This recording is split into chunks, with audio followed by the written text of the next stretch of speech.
জাহাঙ্গীরনগর বিশ্ববিদ্যালয়ের সেন্ট্রাল লাইব্রেরিতে বিসিএস বা সরকারি চাকরির প্রস্তুতি কেমন চলে সেটাই আজকে দেখবেন। দেখেন এখানে ব্যাগের সিরিয়াল লেগে আছে, অর্থাৎ আজকে শুক্রবার ছিল, এজন্য 3টার দিকে আসলে লাইব্রেরি খোলা হয়, বিকেল 3টা। নর্মালি অন্যান্য দিনগুলোতে 7:30টার মধ্যে লাইব্রেরি খোলা হয়। তো আজকে অবশ্য স্টুডেন্ট কম, সবাই এসেছে মোটামুটি, যেহেতু শুক্রবার।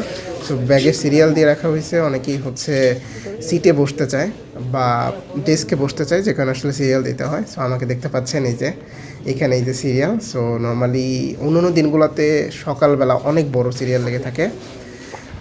তো চলেন তাহলে লাইব্রেরির মধ্যে ঢোকা যাক। আমিও এসেছি লাইব্রেরিতে, এসে পড়াশোনা করি।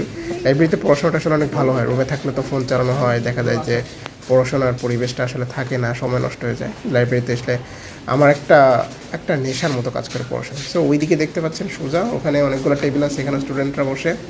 আমি উপরতলায় একদম ডেস্ক ধরার জন্য চলে যাচ্ছি। সো ডেস্কে পড়াশোনাটা ভালো হয়, ডিস্টার্বটা কম হয়। সো সবাই মোটামুটি দৌড়ে যাচ্ছে যে ডেস্ক ধরা যায় কি না। আমি এই তো কোনো রকমে এসে একটা ডেস্ক ধরতে পারলাম। হ্যাঁ, এই যে এই ডেস্কে রাখলাম। সো এই ডেস্কেই হচ্ছে সারাদিন পড়াশোনা করব। আমার ফ্রেন্ড পাশেই বসেছে। সো এই যে সবাই নিজের বই গোছানো নিয়ে ব্যস্ত বা বই রাখা নিয়ে ব্যস্ত, সিট ধরা নিয়ে ব্যস্ত।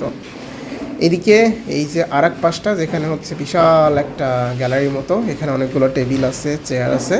সো এখানেও হচ্ছে স্টুডেন্টরা এসে বসে। আর এটা হচ্ছে লাইব্রেরির নিচতলা। এইটা হচ্ছে আরেকটা অংশ যেখানে স্টুডেন্টরা বসে। এখানে কিছু ডেস্ক আছে, ডেস্কেও স্টুডেন্টরা বসে। সারাদিনব্যাপী বিসিএস প্রস্তুতি চলতে থাকে। সো আমি ওই নিচের ক্লিপটাই উপর থেকে নিয়েছি। এটা মানে আসলে পড়াশোনাটা আসলে কতটা ডেডিকেটেডভাবে করা যায় এটা লাইব্রেরিতে আসলে বোঝা যায়। এখানে একটা প্রতিযোগিতামূলক মনোভাব থাকে, আপনার সামনে কেউ পড়তেছে, এটা দেখে আপনারও পড়তে ইচ্ছা করবে। সো এই তো আমি আমার টেবিলে চলে আসলাম। এবার হচ্ছে ব্যাগের ভেতর থেকে বই বের করার পালা। সো লাইব্রেরিতে আমি মোটামুটি 10 থেকে 12 ঘন্টা আমার পড়া হয় অ্যাভারেজে। অনেক সময় 13 ঘন্টা পড়া হয় আর কি। সো ভালোই পড়াশোনা হয়। আপনারা যারা আশেপাশে লাইব্রেরি আছে, লাইব্রেরিতে পড়তে যেতে পারেন। এবং লাইব্রেরি থেকে সাকসেস রেটও খুব ভালো। আমাদের জাহাঙ্গীরনগর থেকে অনেক ভালো ভালো ক্যাডার এবং ভালো ভালো চাকরিতে গিয়েছে লাইব্রেরিতে পড়াশোনা করে।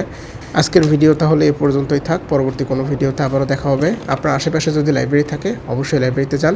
নিজের স্বপ্নের জন্য পরিশ্রম করুন, চেষ্টা করুন, অবশ্যই স্বপ্ন পূরণ হবে। ধন্যবাদ।